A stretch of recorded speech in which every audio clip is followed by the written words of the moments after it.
que bendigas esta clase a todos nosotros y que podamos entender los eventos futuros y estar animado en nuestra fe. En el nombre de Jesús pedimos. Amén.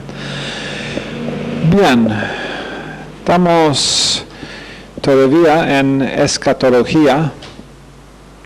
Esta noche vamos a expandir un poquito nuestro entendimiento de los tiempos futuros. Habíamos dicho que ahora nosotros estamos ¿en qué dispensación? La gracia. Mejor llamar la dispensación la gracia, porque la verdad es que la iglesia va arriba acá. Fin del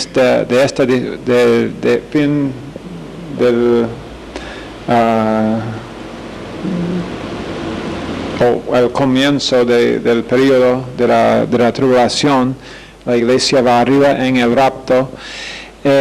Algunas personas van a huir, por cierto, algunas personas que objetan a la doctrina del rapto, especialmente los amilenialistas y los postmilenialistas que dicen que no hay un rapto, y van a huir decir que la palabra rapto no existe en la Biblia. Y bueno, claro que la palabra rapto no existe en la Biblia porque la Biblia no fue escrita en castellano. La palabra nuestra para rapto, que nosotros en castellano tenemos como rapto, viene del latín rapio o rapio, que significa como arrebatar, transferir de un lado a otro lado. Y eso es exactamente la palabra griega para esa idea del arrebatamiento, es arpozo, que es una palabra que sí se encuentra en la palabra de Dios, y nunca en ninguna manera entiendo ese argumento de que la palabra rapto no existe. Sería decir, bueno, la palabra,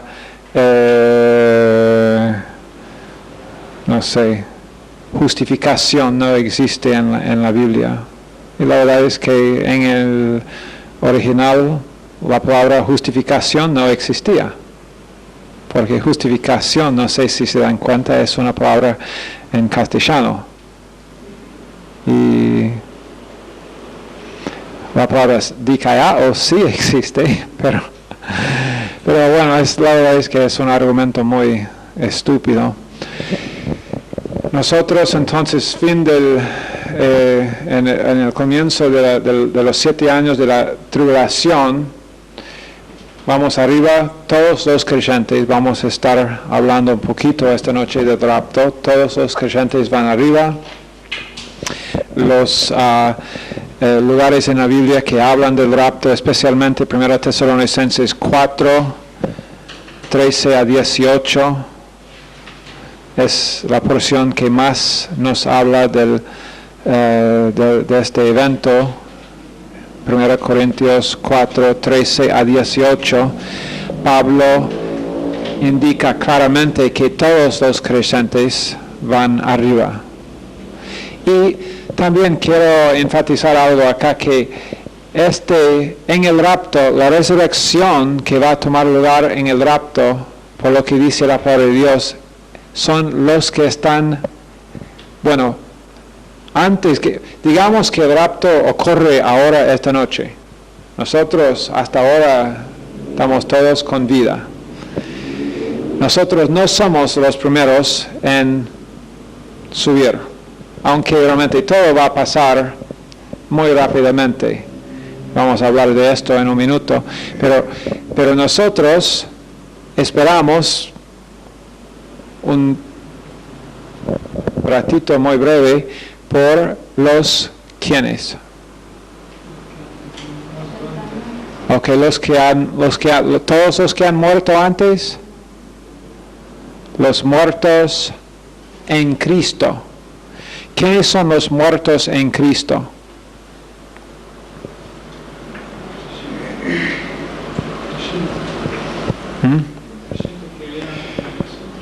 Ok, pero tienes que ser más específico que creyentes.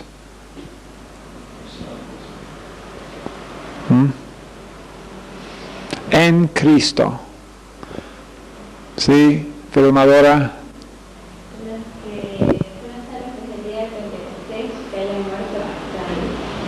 ¿Desde el día de qué? De Pentecostés. Porque estos son solamente los que están en Cristo. Nunca Abraham fue puesto en Cristo. Nunca Moisés fue puesto en Cristo.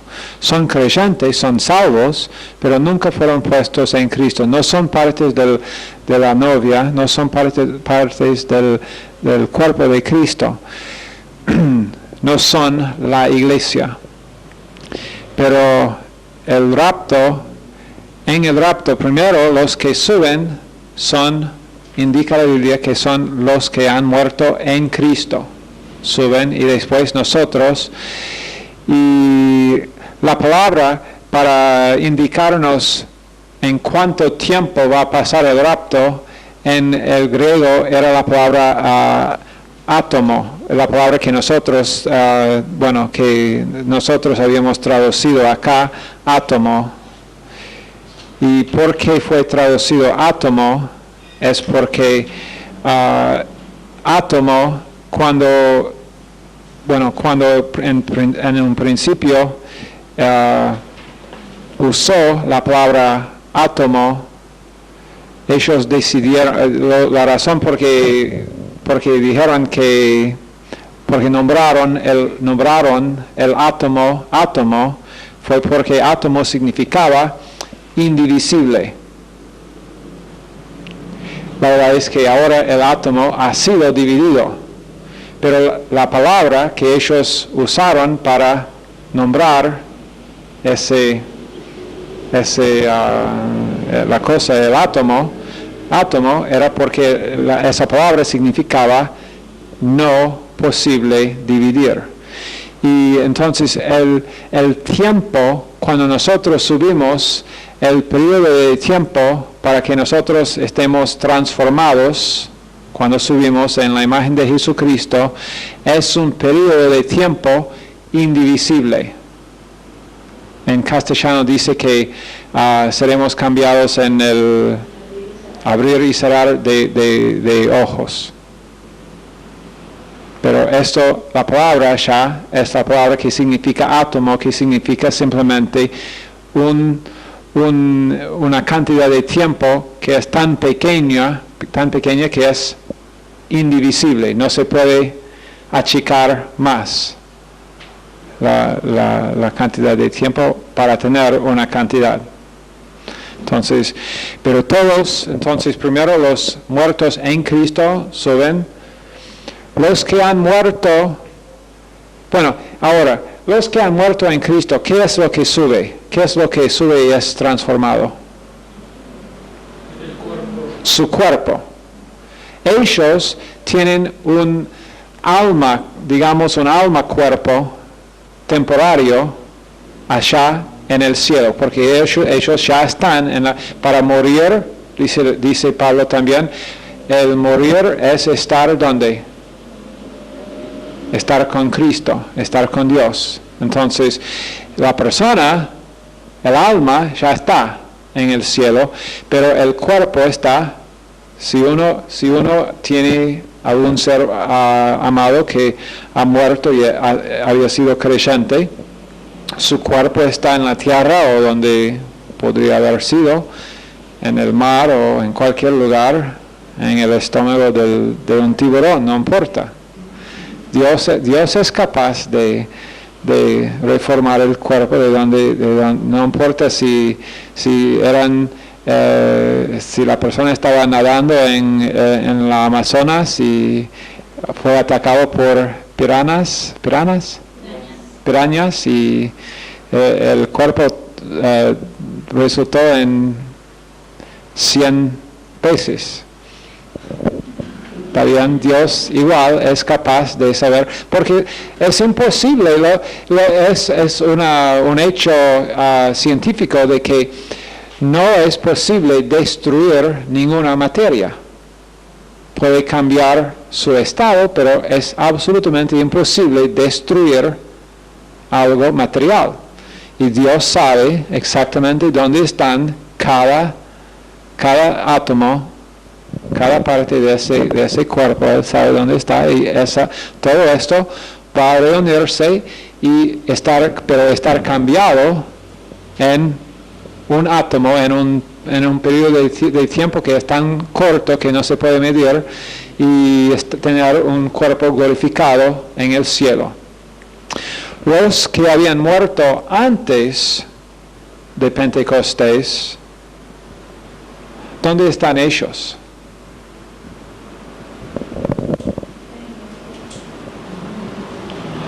¿Dónde están sus almas? Ya están en el cielo. ¿Dónde estaban sus almas antes de la cruz? Hades, una sección de Hades, una sección donde se llama también el seno, sí, de Abraham. Sí, yo quise saber si era seno o cena. No es cena, seguramente. La cena de Abraham quiero compartir, pero estaban en el seno de Abraham, y ahora, pero Cristo llevó todo esto, cuando Él subió al cielo, después de haber primero bajado en la mitad de la tierra, donde estaban ellos. Pero sus cuerpos, aquí, sus cuerpos, los cuerpos de los santos en el Antiguo Testamento, todavía no han resucitado. Los cuerpos de los que han muerto en Cristo todavía no han resucitado. Pero acá, los cuerpos de los que han muerto en Cristo resucitan. Los cuerpos de los santos antes del día de Pentecostés resucitan acá. Hay otra resurrección al fin del periodo de la tribulación, otra resurrección. Entonces los santos del Antiguo Testamento, yo escribí acá AT. You are a close up on this, Michelle? Okay. Santos del Antiguo Testamento y de la tribulación, porque estos tampoco están en Cristo. Solamente en Cristo somos la iglesia. Y acá la iglesia sube, la iglesia no está aquí hoy, durante este periodo de tiempo, la gran tribulación, o la tribulación. Pero acá sí, resucitan los santos del Antiguo Testamento, y la tribulación son resucitados, y ellos tienen sus cuerpos glorificados. Nosotros acá, en el rapto, cada uno que está en Cristo. Primero los muertos en Cristo, y después los vivos, si estamos tan afortunados como para experimentar el rapto mientras todavía estamos vivos, subimos acá. Tenemos después la Sishadema, bodas del Cordero, y después acá tenemos la tribulación. Bueno, sabemos que ¿cómo va a ser las cosas justo antes de la tribulación? ¿Qué parte de las Escrituras nos enseña cómo van a ser hombres? Segunda Timoteo 3, especialmente capítulo 3. Los primeros versos de 2 Timoteo 3 nos enseñan cómo van a ser los hombres.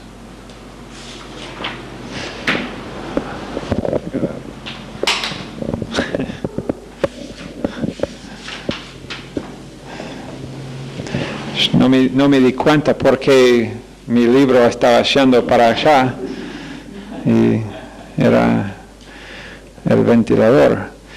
Ok, sí, entonces sabemos que hombres serán peor y peor.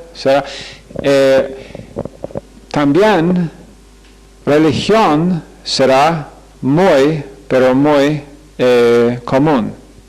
Hombres muy religiosos, dice en 2 Timoteo 3 que esos hombres muy malos tendrán apariencia de piedad.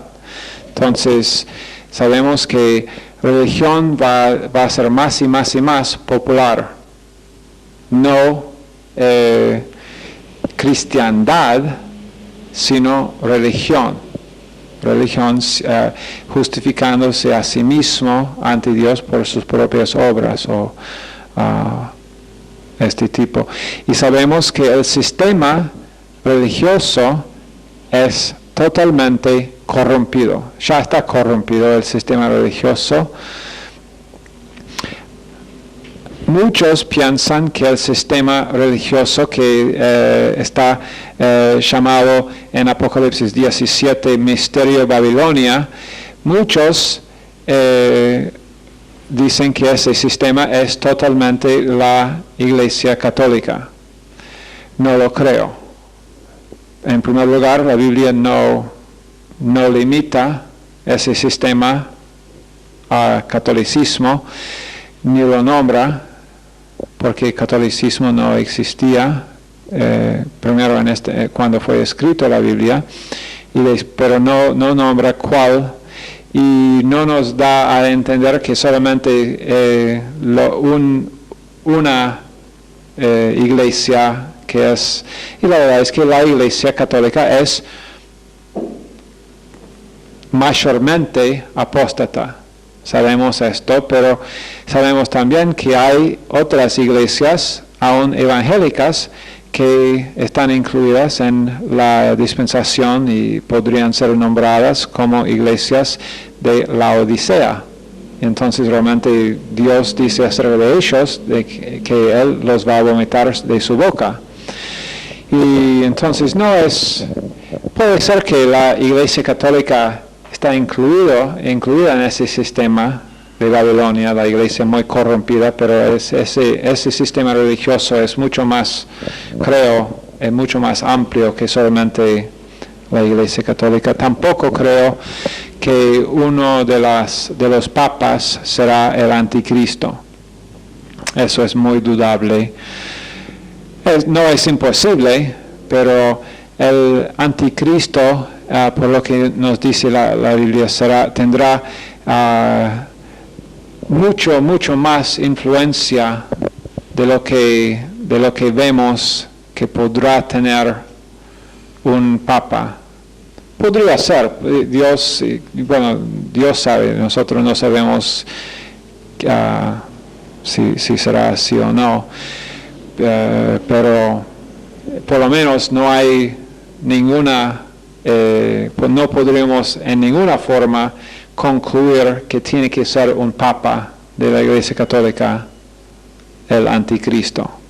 Pero el anticristo, justo antes de este tiempo, ya será más y más, estará vivo, claro, porque ya tendrá poder, porque acá él será un hombre quien va a reunir 10, por lo menos, probablemente 10 países, por lo menos tendrán 10 países básicos en probablemente Europa, y van a hacer un pacto. Podría aún, y espero que no, pero podría aún incluir apoyo de los Estados Unidos. Yo siempre espero que mi país no tome parte con ese sistema, pero el anticristo va a ser durante al principio de la tribulación, hará un pacto con Israel. Y la verdad es que ahora aquí en el principio la iglesia ya está arriba. Ese hombre, el anticristo, tendrá, y es un hombre, no es Satanás. El anticristo no es Satanás, es un hombre. Usado por Satanás, seguro, no salvo, seguro, no será salvo tampoco, porque sabemos que él está lanzado en el lago de fuego para siempre, entonces nunca va a ser salvo. Pero él va a hacer un pacto con Israel y va a parecer que todo ande bien con Israel. Israel va a ser protegido y lo que ellos van a estar haciendo durante este tiempo es reedificando su templo. Durante los primeros 3 años y medio, o la primera parte por lo menos, de la tribulación, reedificando el templo en Jerusalén. Sabemos esto, sabemos que el templo está concluido antes de acá, porque en la mitad, después de los primeros 3 años y medio, ¿qué pasa? El anticristo se mete dentro del templo en Jerusalén y dice, yo soy tu Mesías, yo soy su Mesías, yo soy Dios. Se hace deidad acá, el anticristo. Durante este tiempo, bueno, primero tenemos los 7 sellos, los juicios. En Apocalipsis nos habla de 21 juicios. Primero los 7 sellos que están tomando lugar durante la primera mitad de la tribulación. Los otros, aunque hay también teólogos que dicen que unos 3 o 4 de estos toman lugar acá y 3 más acá, y dicen que las trompetas y las copas son reiteraciones de los 7 sellos.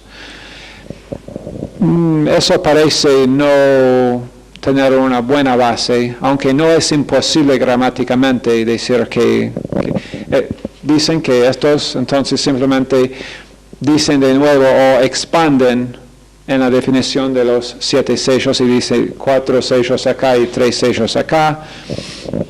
Parece que no en la Biblia. Bíblicamente sería mejor entenderlo así.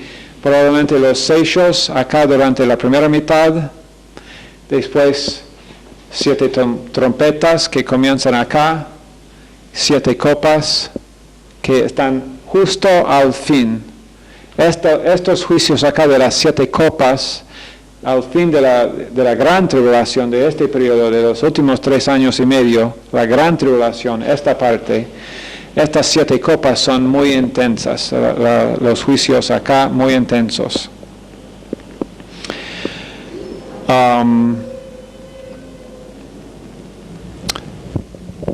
Pero acá durante este periodo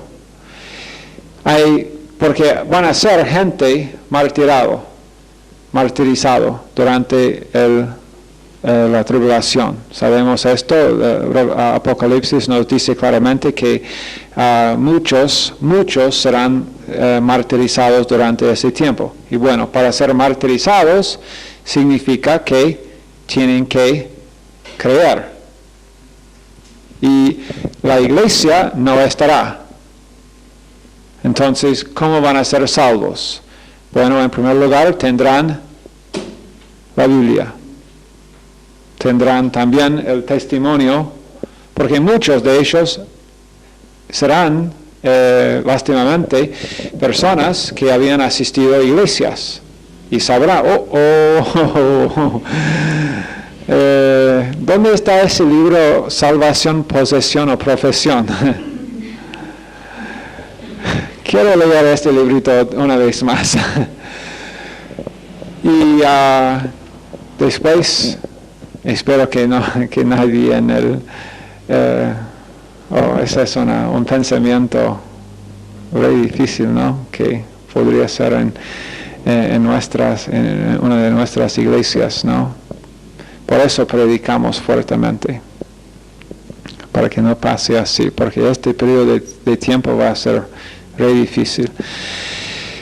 Pero tendrán también 2 testigos, nadie sabe quiénes son. hay muchas las adivinaciones. Unos dicen Moisés y ¿cómo? Elías, sí, Moisés y Elías. Y dicen Moisés y Elías porque ellos mueren acá y después Dios los resucita y suben. Y muchos dicen por causa de que Moisés y Elías fueron llevados y nadie sabe dónde están, dónde desaparecieron sus cuerpos, entonces podría ser ellos. Otros piensan que podría ser, yo he oído Elías y, ¿cómo se llama el hombre? Enoch. Enoch en Génesis, porque dice en el Génesis, Enoch caminó con Dios y después no fue. Y lo buscaron y nadie lo encontró, porque Dios lo llevó. La verdad es que nadie sabe quiénes son. La respuesta a quiénes son es, sabremos. Y si Dios no nos dijo, entonces no es importante saber si son Moisés, Elías o quiénes son. Pero ellos testifican. También los 144,000 testigos de Jehová. No, ¿qué dije? No son testigos de Jehová. Son testigos de Dios y, bueno, podríamos ser, pero no son ese grupo apóstata, sí, perdón. No son ese grupo. Son 12,000 de los 12 tribus de los cuales habló Pastor Will hoy en la radio. Si no escucharon el programa de radio, entonces perdieron una gran enseñanza sobre recompensa. Pero ellos también testifican. El Evangelio está siendo predicado en la tierra. Los testigos, es imposible durante estos 3 años y medio, es imposible matarlos. Son dado poder de parte de Dios para hacer lo que quieren, predicando en muchos lugares el Evangelio, pero el anticristo no, y nadie más los puede matar.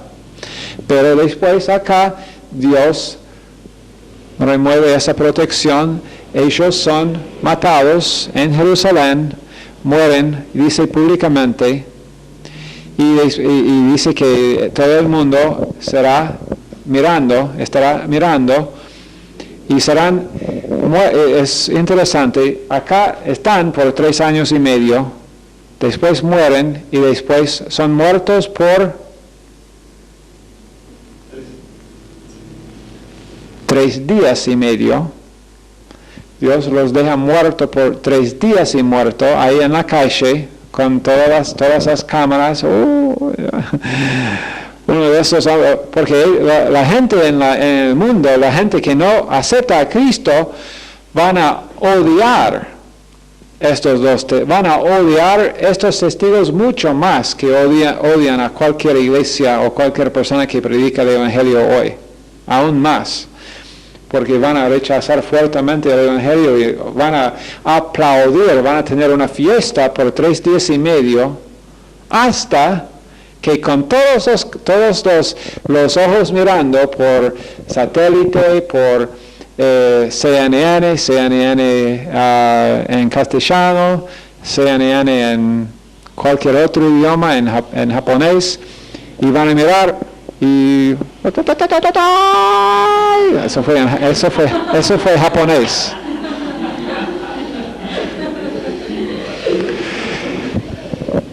También acá, en este momento, Satanás está echado del cielo a la tierra.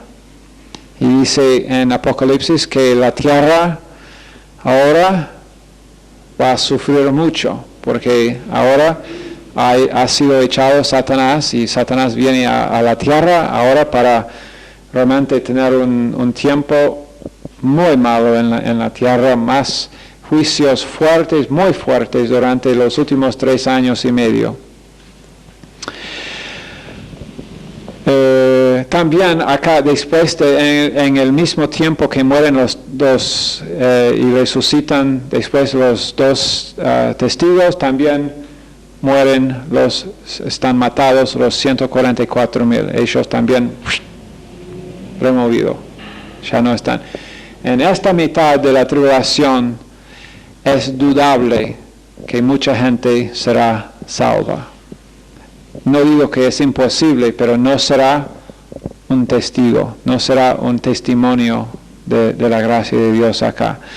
Gente,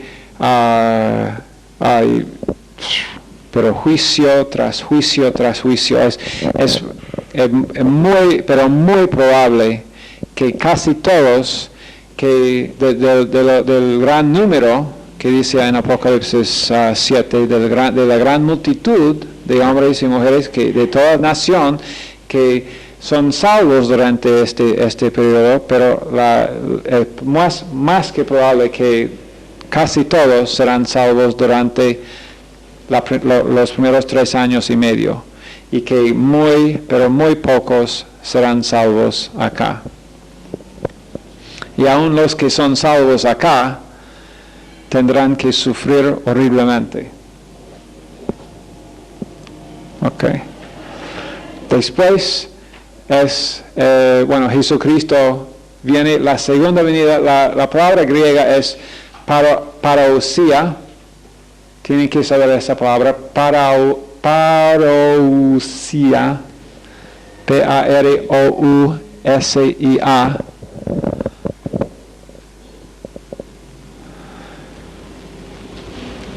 Esa palabra significa la segunda, es usada para describir la segunda venida de Jesucristo. No fue la palabra que fue usada para la primera venida de Jesucristo es Epifanía, E-P-I-P-H-A-N-I-A, Epifanía. Epifanía es la palabra para la primera. ¿Cuándo era la primera venida de Jesucristo?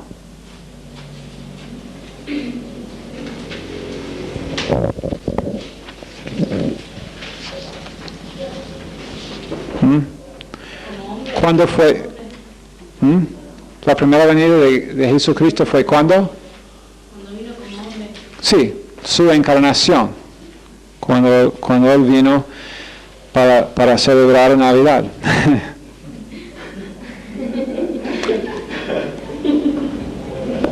Él nació en esa fecha a propósito porque Navidad siempre fue su feriado favorito en el cielo. Esta no es una mentira. Y no, pan dulce no. Guácala. Pero la palabra epifanía significa brillar. Es como, la idea es cuando el sol sale en el primer momento del día, el brillar fuera. Entonces, es la idea de Epifanía. Esa es la primera venida de Jesucristo, la Epifanía. Si alguien te pregunta cuál es la Epifanía de Jesucristo, es su primera venida, cuando Él brilló. Después, parousia significa no brillar, significa estar en la presencia de. Estar en la presencia de.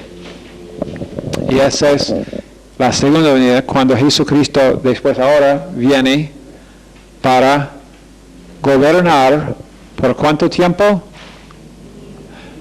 1000 años literales en la tierra. Esa es parousia, segunda venida. Jesucristo viene. Después acá, acuérdense de que después de Armagedón pasa acá, justo acá, Segunda venida, Armagedón, los santos del Antiguo Testamento y tribulación están resucitados sus cuerpos y entonces ahora tienen cuerpos glorificados. Después comenzamos con el periodo del milenio, los 1000 años, Jesucristo reinando. Comenzando este periodo del milenio con un juicio, el juicio de Israel, juicio de las naciones, la bestia y el falso profeta van acá, al lago de fuego. Ellos son los primeros. La bestia, que no hemos hablado de la bestia, pero también está durante este periodo de la gran tribulación. Y el falso profeta también. Ellos dos tienen el privilegio eterno de ser los primeros dos para estar echados en ese lago. Después, Satanás no está echado al lago de fuego acá. No hay escape del lago de fuego. Satanás está atado en el abismo acá por estos 1000 años. Después, él está liberado y hay una última rebelión contra Cristo en el trono. Y después Satanás, después de esta rebelión, Satanás está echado en el lago de fuego. Después, el gran trono blanco, donde creyentes serán espectadores y los que han rechazado a Jesucristo por toda su vida serán echados también ellos en el lago de fuego.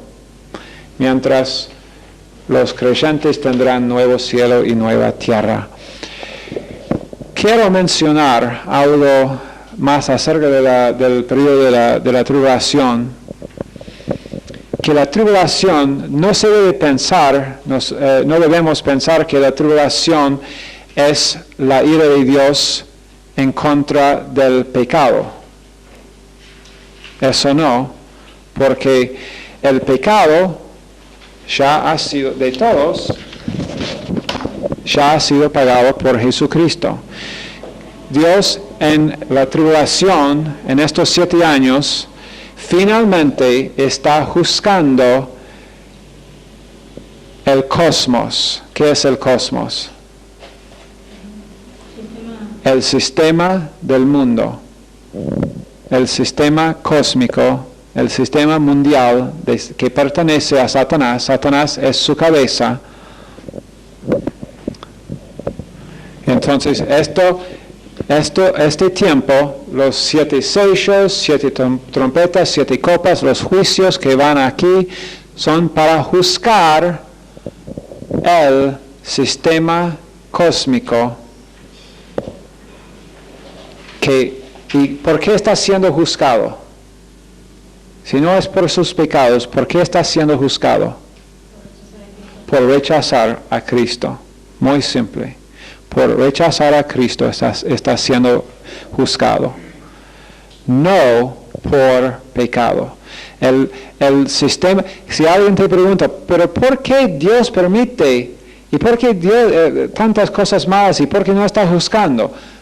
Va a juzgar, pero no está juzgando todavía. Todavía no. Ahora, ¿quién está juzgando? Dios.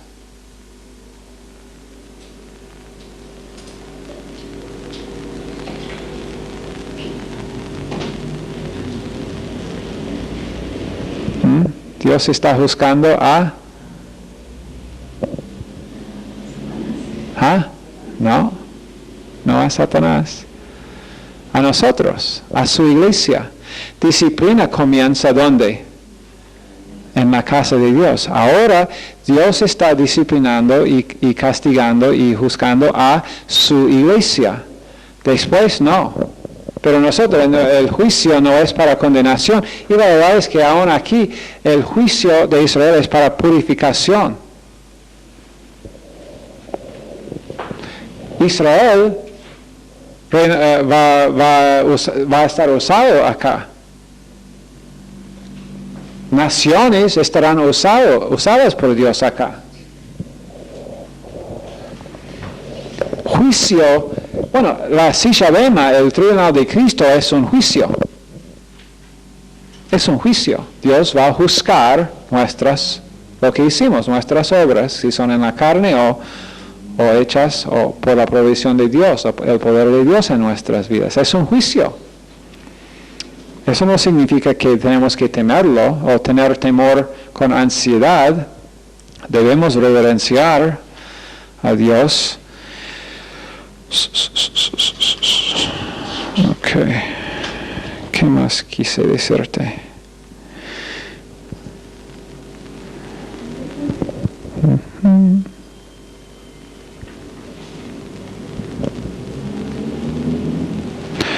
Bueno,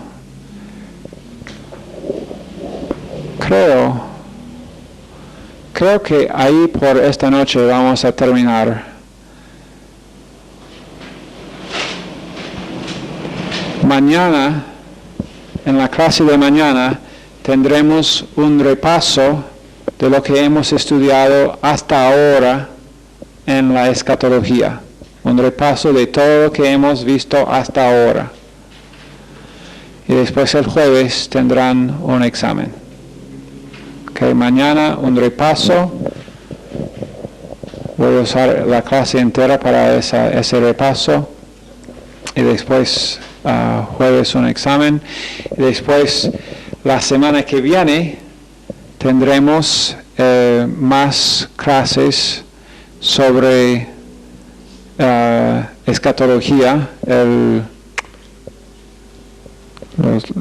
martes, miércoles y jueves de la semana que viene, y también el martes de la otra semana.